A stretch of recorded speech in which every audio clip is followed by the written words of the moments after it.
Welcome to All Things Moore County, Moore County's weekly radio show, highlighting the many facets of the Sandhills. That includes real estate, lifestyles, community, and neighborhood. And now, from 4 Properties, here's your host, Bill Sahadi. Good morning and welcome to the talk show, All Things Moore County. Dorothy, we are, a week away from the beginning of school season? Yes, I think you're right. It was a ridiculously quick summer. Always is. Oh, but what is it about getting older? Is it every year gets faster and faster? That's what it seems like. It's scary. Yes, it is. When you're 14 years old or 12 years old, you're hanging around in the summer and you're bored and what time is going so slow. Now we are starting to ante up and move into the fall season, and 2 of the last 3 shows we've had the privilege of doing related to service organizations, community-based organizations to help others. Mm-hmm. Kind of sounds very similar to what the political rhetoric is these days that we're hearing in this campaign season. Yes. And people have decisions to make on their own. And we're going to actually continue that today, but do you remember a couple of years ago, we did a show close to Christmas on what was known as the Empty Stocking Fund. Yes, I've heard of the Empty Stocking Fund. And so lots of people in Moore County would get together and rally around a group of very dedicated individuals who would try to make Christmas a memorable time for some of the more needy families, those who are less fortunate. And it was an organization that had a history in Moore County and resonated pretty well, but it has sort of morphed into a new organization, and even though it's the end of August, it's never too early to talk about the Christmas season and the season of giving, because it's a new organization, and we have a gentleman with us who is Myron Dice, who is retired, but he's a very dedicated individual. He's got a history. He was an administrator for 19 years of a community development agency in Kansas City, which helped provide housing for families and older adults. They offered tutoring programs. He also worked 18 years as an administrator of retirement communities, and most recently in our area, Quail Haven. He's been a co-pastor with his wife in a rural church, and he is currently a member of the Southern Pines United Methodist Church. Myron Dice is well known in the community. We had an opportunity to speak at length a couple of weeks ago at my office about the Empty Stocking Fund and what it was and what it is morphing into, and that's really the reason that we're here today, and it's called Christmas for Moore. Myron, good morning. Good morning. It's good to see you again, and you have a lot to talk about, not just about Christmas for Moore, but I think as we progress through the show, you're going to touch base on a lot of things that have to do with helping others, making other people's lives better, and there's a sharing mentality to everything that you seem to speak about. It's a pleasure to be here. Yeah. Tell me what happened with the Empty Stocking Fund and how you have evolved and gotten involved in Christmas for Moore. Well, the Empty Stocking Fund very successfully served as broker for Christmas giving and receiving for many years. The retirees aged in place. Right. And finally reached the point where they felt they just couldn't keep it going. And we were very concerned that service continue. Mm-hmm. And there are a core of us who were involved more as has sponsors from churches that came together and decided this last year, very late, that we needed to continue the program. So we organized Christmas for More that is entirely operated by volunteers. We have a steering committee presently that is represented by persons from the Village Chapel, Southern Pines United Methodist, Pinehurst United Methodist, the Salvation Army, Family Promise involved with that also. And we have been diligently working this year to recruit sponsors. We have notified many churches in the area, encouraging them to participate, businesses, civic groups. We have many that have committed, and we're seeking more. And our job really in Christmas for More is to serve as the broker, where after we've recruited sponsors, we will assign those sponsors to families that have requested need. And those requests are coming very shortly. We have 3 sites where we will take family requests for service, and each family that wishes to receive gifts needs to go to one of those sites. They're strategically placed geographically. The first one will be on August 25th. Just a couple of days from now. That's right. And that's in West End Presbyterian. Right.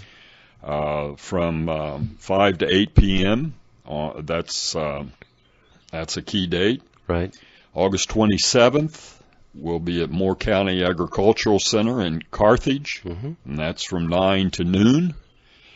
And then September 6th, from 5 to 8 p.m. at Our Savior Lutheran Church in Southern Pines. That's right off Highway 1? Yes, it is, right next to Grace Church. That's right.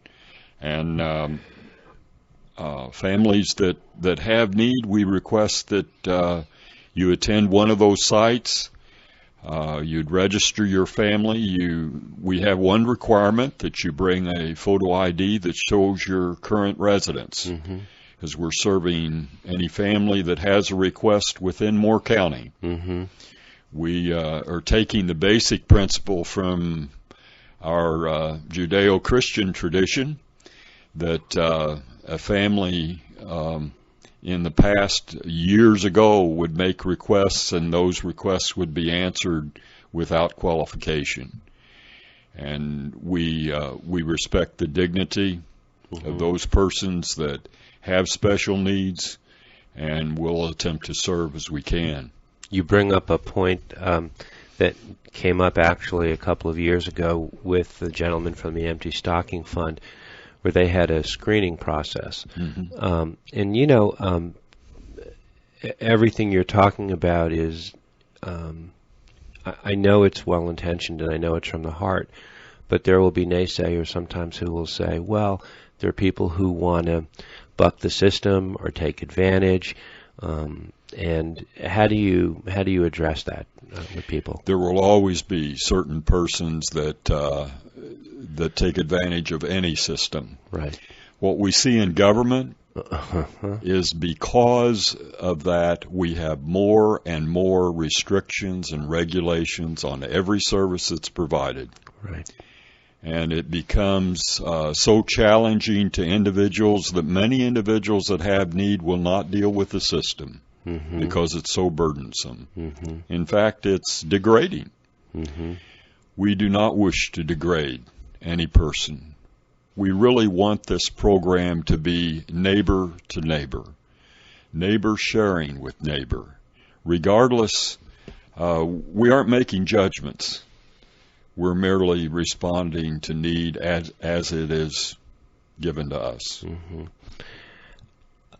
We live in a world today that is a little bit more fractured, where you have people with extreme opinions one way or the other, and we're in a political season, and so much of it gets over-glorified on anonymous social media outlets like Facebook, where people can rant and rave and, be right. Whatever their position, they have to. And in order to be right, you have to make somebody else wrong. I mean, that's just the basic premise, right? There's not as much give and take as I think a lot of people would like to see. I agree. And we really don't want to get in a position of judgment. Right. Which does say we're right and someone else is wrong. Yeah. We look at the season of Christmas as being a time of giving, and it gives opportunity for persons who want to give to choose to give, and those who want to receive to choose to receive. Yeah. You made a point early on in the conversation that's a point worth discussing. You mentioned the cooperation of a lot of area churches. And in our world where we have to rely on our local community, not so much on the government to self-generate, the church, different denominations, they gather, and they're a very strong groundswell of community action and support, are they not? Yes. And I think we're fortunate in Moore County that we have many churches that see their local community as a part of their mission. Right. And trying to respond to needs as they see them. And we're challenging churches to do that where maybe a church hasn't taken that step. We would hope that they will take that step. And in my opinion, if a church is not serving their community, then they're really not in mission. They're just serving themselves. And I agree. We have enough self-gratification in this world. There's a local author, you and I talked about, Jolene Erlacher, who wrote a book called Millennials in the Ministry. And one of Jolene's tenets was that churches that serve others, that reach out to others, make themselves more attractive than those churches that are reaching out to themselves, where they're trying to over-glorify who they are and what they are. That millennials are distrustful of institutions, religious institutions being one of them, but that the best way for a church to resonate is to reach out and to help in the community, to make it about the other, not about themselves. I can say amen to that. Can you do that? I don't say amen a lot, but I think, but that's a basic tenet of living well. I mean, doing the right thing. Well, in our Judeo-Christian tradition, we find in Jewish scriptures 2 commandments that Christianity also considers as extremely important. That is, to love the Lord your God with all your strength and all your heart and all your mind, and to love your neighbor as yourself. How are we doing with that?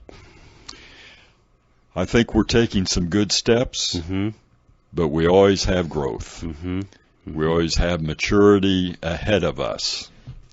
And that's a challenge to each of us, I think. In your church, you have many different generations, people who are members. Yes, we do. And so your skill set has to be a lot more multifaceted than perhaps what it was 2025. The church has changed. That's right.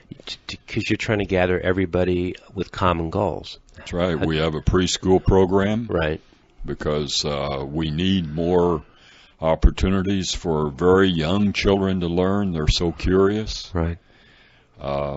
We have a strong children's program, youth program, adult programs that probably in the area of the church today that there's the greatest growth is realizing again that small groups are so much needed, that so many people are isolated today. Mm-hmm. They're lonely. Mm-hmm. They want a group that they can feel supported by and be accountable to. Mm-hmm. And so our church, as are many of the churches today, organizing life groups where usually a group will meet every month, every week, and do some study, do some praying together, some supporting, some questions of accountability. Mm-hmm. Are we achieving the mission that we have said we would stand on? Yeah. Some of the idyllic rhetoric that came out of the convention season a couple of weeks ago, one of those expressions that came out was, it takes a village. Yes. And it's not a Republican or Democratic. That's right. It is for all people, and there is something about power in a group, mm-hmm. as opposed to the lone wolf standing out on the rock, bearing the strength of the winds and spitting into it and saying, I'll take care of this myself. It doesn't really work that way, does it? No, it doesn't. Yeah. The strength of volunteer organizations in America is that we have great strength as we come together in a group and make commitments to serve. Mm-hmm. And those commitments that the group can make are far beyond what any single individual can do. Mm-hmm. And so that's really what we're trying to do with Christmas for More, where we encourage church groups, civic clubs, businesses to make commitments and then be in relationship to persons who have need. That's another one of our real issues in community, is that we have become more and more separated in society, mm-hmm. between the haves and the have-nots. And right. I think we all have responsibility to come together in community where we break down some of those barriers. Because having worked in the inner city of Kansas City, Kansas for 19 years, I saw great things happen where low-income communities banded together in their own commitments and what they could do for themselves and their neighborhood. Mm-hmm. Was just as strong as I saw in middle-class neighborhoods that made those kinds of commitments. And I think sometimes we forget that we all have much to offer regardless of what our financial status is. Mm-hmm. We're going to come back in the second set. We're speaking with Myron Dice. We're talking about Christmas for More, which is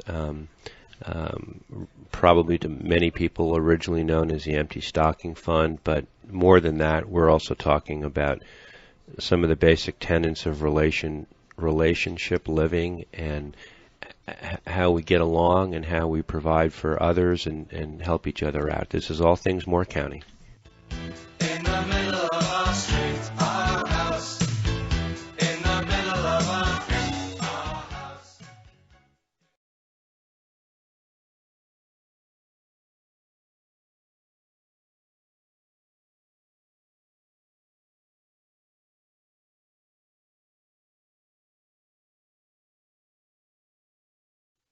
In the middle of our street, our house. In the middle of our house, it has a crowd. There's always something happening. Welcome back to our middle segment on All Things Moore County. Our guest is Myron Dice. Our topic is Christmas for More, but our topic really extends beyond Christmas for More because it involves so many different conversations about things that people need to hear at this time of the year. Myron, I've been hosting this show for 7 years, and it started as a real estate show, and that lasted about a year. And it seemed like we had not exhausted the subjects, but we were able to expand it to All Things Moore County. And the one thing that I've noticed is the majority of the shows that we seem to do have to do with nonprofits, have to do with community-based organizations. And one of the things we always say on the show is Moore County is a great place to live and raise a family. It is. It's a very giving community, but there's also an underbelly of the fact that it's a tale of two counties. Do you know what I'm Oh, yes. starting Very to much so. pick up on what I'm saying, because I think you know exactly what I mean. Yes, and I think of it in terms of what Michael Harrington said way back in the 60s, that poverty in America is the hidden America. Mm-hmm. And there are ways in which it is hidden intentionally and not intentionally. But in Moore County, we have the image of being basically a wealthy county. Mm-hmm. My wife and I live in lawn and tennis, and when someone from out of town asks where we live and we say Pinehurst, they say, "Oh, yes, Right. You live in a lot of wealth in some way." That will be mentioned. Mm-hmm. What is very different in Moore County is, yes, we have lots of retired persons and couples who, by and large, are good income. But we have many families that are really struggling, and the families become much less visible. For example, I went back and looked at statistics that the Department of Commerce had done in North Carolina for Moore County, and looking at the average annual wage in Moore County. If a person's working full time, that average annual wage is $17.30. Not bad. Mm-hmm. But if we look at retail trade segment, and we have a lot of people in retail trade Mm-hmm. in Moore County, the average hourly salary is $10.90. If we go to food service, Mm-hmm. the average hourly wage is $8.42. Mm. Now, we have a minimum wage of $7.25 nationally. Mm-hmm. A small family cannot live on any of those wages from $7 to $10. Right. It just can't. Right. If we factor into that rent, our average monthly rent in Moore County is $740 a month. If we take rent as a percent of the annual income for those persons that are in retail trade, they are going to be paying 39% of their income for rent. Persons in food service are going to be paying 50% of their income for rent. And we have been told nationally for many years that any household that pays more than 30% of their income for rent Right. cannot meet their budget in other significant areas. You touch on a topic. There are two conversations to have. We've had people on in the past who have spoken about things similar to what you're saying. There's also another conversation which we had a show just a few weeks ago on generational poverty that didn't speak so much about these statistics, but about a culture of growing up from one generation to another, that they're mired in a poverty mindset as opposed to in not having the tools and the ability to advance themselves and to step into the middle class, so to speak, because the education system doesn't cater to them. And so there's like a permanent thumb down on that generation. Barrett Walker and John Tampa were in talking about that. Very much so. Yeah. In fact, it's not just education. Mm-hmm. It's also our judicial system. Our judicial system has ways of making it much more difficult for a person who is in poverty Mm-hmm. to make their way through the judicial system than one who has resources. We look at any of our systems, we're organized around more of the needs of the middle class. And so persons that are in a lower class find themselves stuck. Uh-huh. They find themselves in the ditch, kind of unable to crawl over the bank. And it goes on and on. One of the interesting things that I've found as I have interacted with families lacking resources is when I go into a home, I find usually there are no books Mm-hmm. around the home. Mm-hmm. So children only have books when they go to school. Mm-hmm. And the opportunity to read early on is lost. And that truly is a reason why Head Start got started and many preschools to help provide opportunities for children to learn and to read early on, because if those reading skills aren't developed early, then a student gets further and further behind.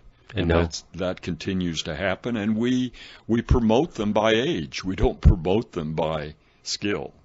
And the intellectual curiosity is never properly fostered. That's true. Or cultivated. It's true. Yeah. You have a lot of years of inner city experience. This is not an urban area like what you're used to.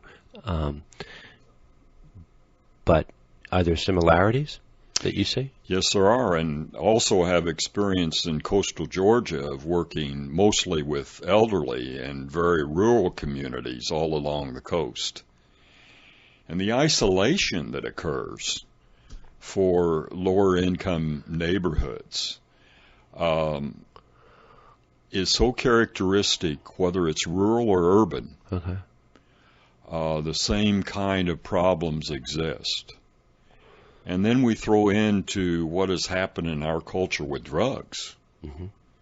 And drugs are readily available, whether it's rural or urban. And they've had tremendous impact on violence within our communities. Mm-hmm. And the violence that persons face in ghetto communities, whether it's rural or urban, is unreal. Mm-hmm. And that in and of itself produces a culture that is fearful, mm-hmm. a culture that is not in a growth mode. Mm-hmm. A lot of people think, we're going to hell in a handbasket. There's so much information that people get bombarded with through social media. I mean, you've been around enough to have a perspective to look at how information is disseminated and how it's given to people, and it's almost like a rifle range where there's just a barrage of bullets coming at you every day, and so people tend to grab onto sound bites. They tend to not formulate well-developed, thoughtful opinions. A lot of people will disagree with me, but people live and they hang their hat on, again, it's about being right, having a position and standing for something, as opposed to maybe fully understanding what it is. And I see very fractioned people, classes, politics. So much of this is all intertwined. It certainly is. Yeah. So listening to you today is sort of like a verbal massage, but it's easy to focus on one topic when that's all you're talking about and there's no interference in the room. But there's so much interference in our. We don't have filters anymore. It seems to me. Yeah, I think the social media that bombards us daily has created a lot of fear. We have increasingly become a fearful people. I agree. Fearful of many, many different things. And we have to break that barrier to fear. It's interesting in the Bible that the most common phrase is "do not fear." Mm-hmm. And we must break the cycle of fear, because only through breaking that cycle of fear do we have hope. Mm-hmm. And hope is where growth occurs. And that's what I hope we can be about in this community, whether it be through Christmas for More, whether it be through many, many, many different nonprofit organizations, and even within the prophet community, how we address people with respect and dignity so that we together are a community that does not fear. Right.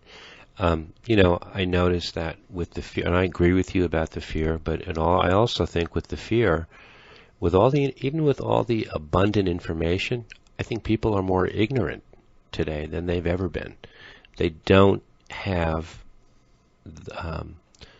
well thought out positions. They don't take the time to investigate and to know something. It's almost like a fast food society. It's rat-tat-tat, wham, bam, thank you, ma'am. Mm-hmm. It's discouraging. It is. When you say that, I think of my personal motto that comes from the prophet Micah. Okay, I'm all ears. Where Micah asks, "What does the Lord require of you?" And the response is threefold. To do justice, to love mercy, and to walk humbly with your God. Part of what we're talking about here in terms of always being right is that we tend to lose our humbleness. Yep. Because when we have much, we think we can do it alone. We can't do it alone. It takes the village. We're going to stop on that point and come back talking with Myron Dice about a whole host of issues. But the centerpiece of the conversation is the Christmas for More organization that is taking ground and starting to sow seeds. And we're going to come back in the third set and continue our conversation. Thank you. Nothing ever slows her down, and a message runs aloud. Our house in the middle of our street.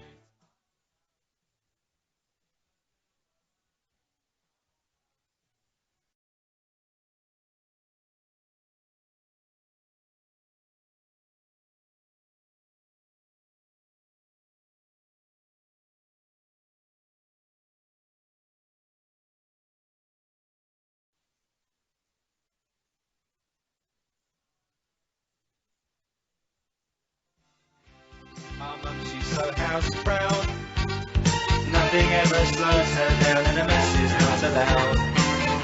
Our house. Welcome back to our final set. We are going to talk a little bit more about Christmas for More with our guest, Myron Dice, this segment. But Dorothy, the sign of a good show is that it's not doesn't have a time constraint. It can play any month of the year. Yes, and this one's really good for. You play this in June or November. So. Yeah, it doesn't matter. I mean, Christmas for More is the topic, and it's the effort that we're talking about today. But so many of the things that Myron is speaking about has application to, how we live our lives in our culture today. Some of the changes that have gone on in the 20 or 30 or 40 years since we were starting out, and now we're at a point where we actually have you actually have a perspective not shared by most. Let's talk a little bit about Christmas for More, specifically, there are some things people will have questions about the gifts, how they're given. I remember, I'll just throw this out there, I remember a few years ago, we participated in the Empty Stocking Fund, and we actually went out and we physically bought the gifts and hand-delivered them to families. And then there were some years where we just wrote a check. And had, instead of adopting a family where each child had like a list of things, how is it going to be set up today, and is it going to be different than it was with the Empty Stocking Fund? We are going to have the families that come in asking for sponsorship to list their family members, and they will be told that our goal is to have at least one clothing item donated for each family member. And so we need sizes. We need specifically what a person needs. And then we'll have one toy for each child. An educational toy, hopefully. No electronics. We're not getting into the expensive electronic side. Okay. For the adult, it would be a household item. Whatever they feel that they need. Bedding. That's right. Towels. I mean, Yes. staple items. Staple items. And we'll have that information then that will go to the sponsor, and the sponsor goes out and shops. Okay. Does the traditional Christmas shopping. We encourage those items to be wrapped so that they have the traditional beauty to them. And then arrange with the family receiving the gifts when they want to receive those. If they have small children, they may want to receive it when the children are not there.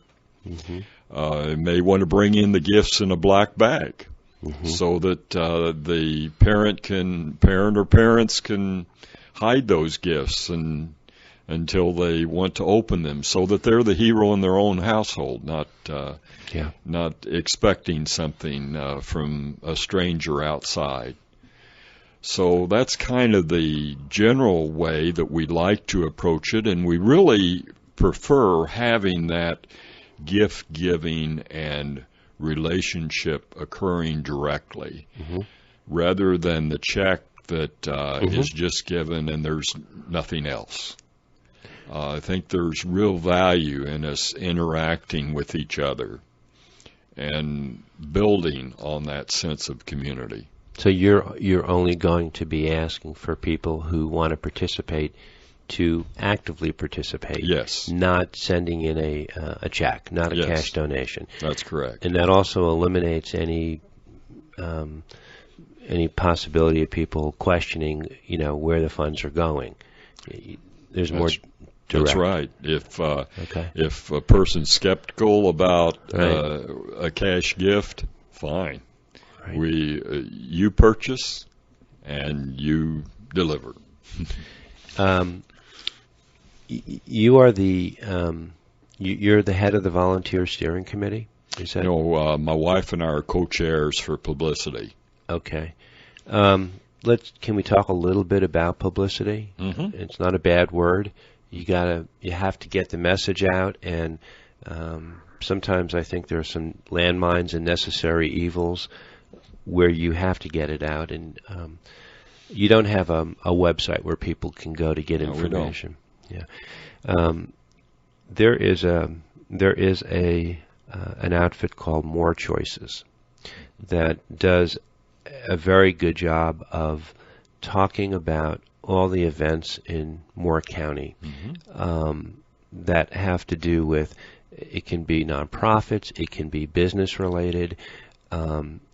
It gives people a real opportunity to see what's going on, where it's going on, if there are certain events. And Julia Brockmeyer is the head of More Choices, and she might be somebody I would want to hook you up with, because she can get the word out, and then perhaps We'll pursue that. Yeah. We've also pursued with Pine News, with Aberdeen News, with the Pilot. Good. So we are using local media. Okay. The social media is it's still where so many people go, and you almost have to put on the helmet and jump in the ring a little bit. There's so many voices in Moore County that are trying to be heard. The last 90 days of the year. Christmas is is sort of like a report card for many people. It's like a reality check. It's a benchmark holiday. It's a time for reflection. It's a time for taking stock. But sometimes it's a time where the reality of the 11 months prior come home to roost. You just said something about parents who might want to receive gifts for their families through Christmas for Moore, but they might want to take the gifts and hide them and then bring them out for the kids later. There's pride. It's an emotional time of the year. That makes me go back to the years in Kansas City. The colleague that I worked with at Crosslines in Kansas City, Kansas, he grew up in a family with very limited resources. And his dad was always down at Christmas because he didn't have the resources to give to his family. But he could expect that a stranger would show up. And it just kind of tore him up. Well, Don Bakley decided that with our organization, we were going to approach it very differently. We, year-round, began collecting clothing, toys, and food, setting it up as a Christmas store. And then the families came in and shopped within certain limits that they could have. And they shopped, and they took the items home. Now, if I had my preference, I'd do that again. Right. Because it really does allow the same experience for persons with limited resources as compared to the middle class. Right. Let me digress for just a minute. How long have you been living in Moore County? Since 1997. Okay. So you came here a couple of years before I did. So you have seen so many changes in the county and the growth. Yes. The different generations. It's completely flip-flopped, hasn't it, in so many ways. So many younger families and younger kids. Many more churches than there were. And Moore County offers so many choices to so many people. But an observation, the institution is not the same as I remember growing up in the 50s and 60s. You were raised in a church, and that was your church. You were a member of that church as you grew up. You got married. Today, I see that the churches serve such a more well-rounded network, a social network, as well as a spiritual network. And people try to find the right fit for their worship. Not as traditional, perhaps, as we remembered it. Yes, that is a significant change. Right. And I think probably a change to the good. That people, again, make their own choice as to what fits for them. My hope with that is that in that fit, that it goes beyond what is comfortable to what is needed in the community. One of the litmus tests of any kind of vocation is the statement, what's in it for you? Yes. Right? What's in it for you? Well, what's in it for me is that I truly, my whole career, have felt the call to be in service to others. And when I am in service to others, that's when I have the greatest joy. Right. I find that when I'm only looking upon myself, Right. I tend to become isolated, and it isn't so joyful. It's I couldn't agree with you more. What is it about our living experience that sometimes takes so many years for that to fester and to grow and to become basically who you are, as opposed to something you're supposed to do? Yes. There's a qualitative difference. Yes. Right. My career has been in teaching, Right. administration, and preaching. All of that is ministry to others, Right. and that's my yardstick. So there's something to be said for if you're genuinely sharing yourself with others and you're getting outside of yourself and you're sharing with others, you actually have more room to grow yourself spiritually, emotionally. That's very true, and I think anyone in any profession Right. has that opportunity. Right. Sounds easy. It sounds very simple, and people can nod their head yes and go, yep, that's what I do, that's what I do. It's not what most people do. It takes discipline. It takes discipline and a will Yeah. to be in service. Right. It isn't. It doesn't come easy, but once one makes that commitment, Right. it's been my experience that one receives back much more than they've given. They get the vision of what community is all about. And there's a freedom for those people once they adopt those principles and they become part of them, second nature. There's a freedom for them that never existed before. I very much agree. Right? The Yes. weights are off your shoulders. You become, people will be drawn to you as opposed to you always having to worry about what can I do here, what can I do there, what can I do to draw. It's not something that you have to be aggressive and assertive about. It's just you have to be steadfast I agree. about. Yes. So, Faithful to the cause. yeah, exactly. So Christmas for More, you're getting off to an early start, although truthfully, it's a 12-month a year exercise. This is not just something you pitch the tent a few days before Christmas and hope for the best. That's right. We've been at work for months now. I bet you have. Yes, we have. I do want to put you in touch with More Choices. Thank you. Give yourself a presence, because people will, and there's some people in the community that would be great conduits for Christmas for More that have been on the show, and Thank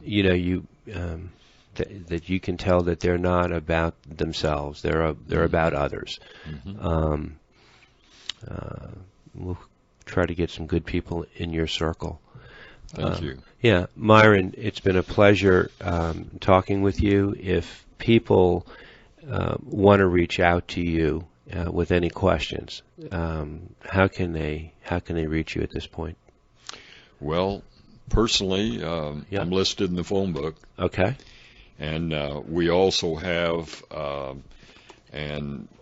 for our steering committee, Christmas for More at Post Office Box 938, Carthage, 28327, and we have Christmas for More at gmail.com. Okay. I do want to mention some of the people on your steering committee. Eleanor Vocal is the chairperson of Village Chapel. Susan Ballou from Family Promise. She's been a guest on our show in the Yes. past. Dana Fierro, the Salvation Army. Obviously, you and your wife Barbara. And Sherry Mangum and Ann Wells. And they are from the United Methodist Church in Pinehurst. Okay. One last question before we go. You mentioned sponsorships. Is a sponsor somebody who just enrolls to adopt a family, purchase gifts, or Yes. that's what a sponsor is? That's what a sponsor is, and Okay. and when that commitment's made, then we get back with a family that they can sponsor. Okay. So we will at Four Properties, we will be a sponsor. We will adopt a family. We'll have to get together and talk about it. Thank you. And there are a lot of in our industry, there are a lot of very giving people and companies. The real estate community more than likely will become a very good catalyst for you as well. I've spoken to the real estate group. See that? You're all over it. Myron Dice has been our guest. Christmas for More. If you remember the Empty Stocking Fund, think of Christmas for More. And it's never too early to talk about things like this. The fall season tends to go very quickly here. Thanks again for coming in. This is All Things Moore County. Have a great week. Thank you. There's always something happening, and it's usually quite loud. Our mum, she's so house proud. Nothing ever slows her down, and the mess is